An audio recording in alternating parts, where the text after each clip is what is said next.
नमस्कार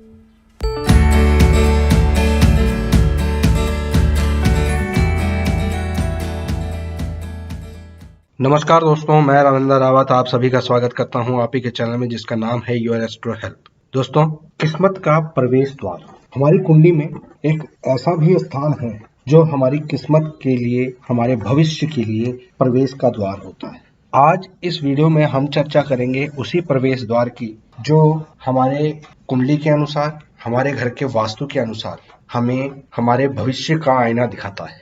वही दिखाता है कि हमारा प्रेम कैसा होगा, हमारे लोगों में प्रसिद्धि कितनी होगी, हम अपने संतान से कितना लाभ कमा पाएंगे। लेकिन ये सारी चर्चा शुरू करूं उससे पहले आपसे निवेदन है, अगर आप चैनल पे नए हैं तो चैनल को सब्सक्राइब कर लें, बेल बटन को दबा दें और ऑल वाला ऑप्शन चुन लें ताकि हमारे द्वारा जो भी वीडियोस बनती हैं उसकी नोटिफिकेशन आपको मिलती रहे। और साथ ही आपको बताना चाहता हूं कि हमारे दूसरे 2 चैनल हैं, एक शिव गौरी रतन के नाम से जिसमें हम ज्योतिष से जुड़ी हुई और जानकारियां आपको वहां पर प्रोवाइड करवाते हैं, और यात्रा से जुड़ी हुई जानकारी, टूर के लिए जो आप प्लान करना चाहते हैं, अच्छी जगहों को एक्सप्लोर करना चाहते हैं, तो आप योर यात्रा गाइड उसमें जा सकते हैं और लाभ उठा सकते हैं। फिलहाल आ जाते हैं अपने टॉपिक पर।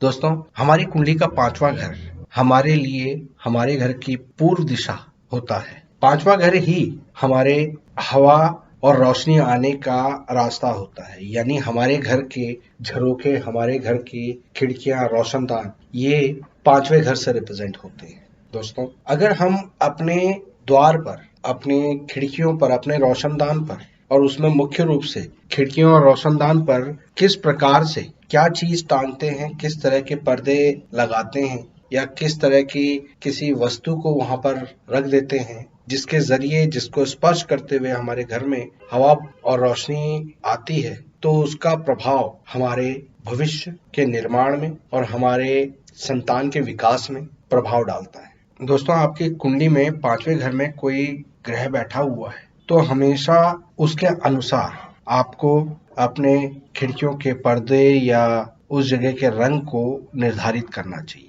लेकिन ये भी आप ध्यान रखिए कि वो ग्रह इस घर के कारक यानी बृहस्पति और इस घर में पड़ने वाली राशि यानी सूर्य के मित्र हो। दोस्तों, अगर हम किसी भी प्रकार से इस स्थान पर सूर्य और बृहस्पति के विपरीत ग्रहों को या उनकी वस्तुओं को स्थापित करते हैं तो इसका प्रभाव हमारे लिए काफी नेगेटिव होता है, हमारे मन मस्तिष्क पर उसका बुरा प्रभाव पड़ता है।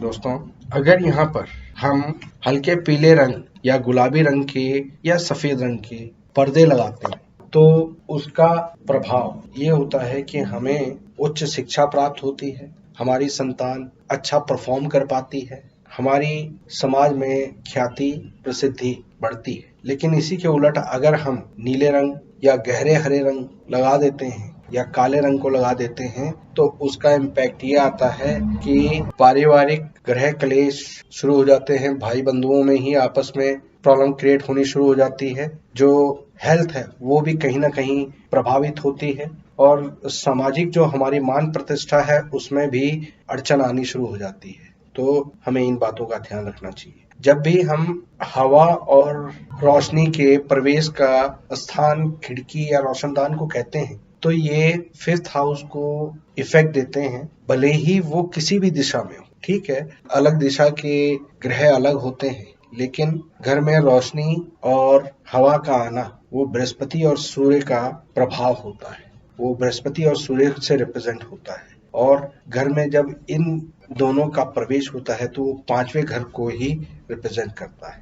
दोस्तों, अगर हमारे घर में हम अपनी हवा और रोशनी के संतुलन को बनाकर रखना चाहते हैं तो हमें अपनी कुंडली में बैठे हुए सूर्य और बृहस्पति को हमेशा मजबूत रखना चाहिए। कुंडली में बृहस्पति और सूर्य जहां पर भी बैठे हों उस स्थान के हिसाब से हमें उपाय करने चाहिए, समाधान करने चाहिए। अपने अंदर स्वाभिमान तो जगाएं, लेकिन स्वाभिमान को अहंकार में ना बदलने दें, तो हमारा सूर्य और बृहस्पति का जो प्रभाव है वो पॉजिटिव रहता है। दोस्तों, समय पर उठना, ताजा खाना खाना, बड़ों का आशीर्वाद लेना और अपने रीति रिवाजों को मानना, उनका सम्मान करना, उनको फॉलो करना, ये सूर्य और बृहस्पति को पॉजिटिव रखते हैं। इसी प्रकार आपको हमेशा अपने खिड़की और रोशनदान इनका समय समय पर साफ सफाई करनी चाहिए। वहां पर किसी भी तरह के जाले नहीं लगने देने चाहिए, धूल ज्यादा समय तक ना जमी रहे, कोई जीव वहां पर अपना घर ना बना ले, इन बातों का ध्यान रखना चाहिए। इन चीजों से आपके पांचवें घर का जो प्रभाव है वो पॉजिटिव रहता है और आप बेहतर भविष्य के रोशनदान को खोल देते हैं, बेहतर बना लेते हैं और आपका भविष्य अच्छे भविष्य की तरफ चल पड़ता है। तो दोस्तों, उम्मीद करता हूं कि आज की इस वीडियो से आपको कुछ नई जानकारी हासिल हुई होगी। वीडियो पसंद आई हो तो लाइक और शेयर करें, चैनल को सब्सक्राइब करें। फिलहाल के लिए मैं अपनी वाणी को विराम देता हूं। ओम नमः शिवाय।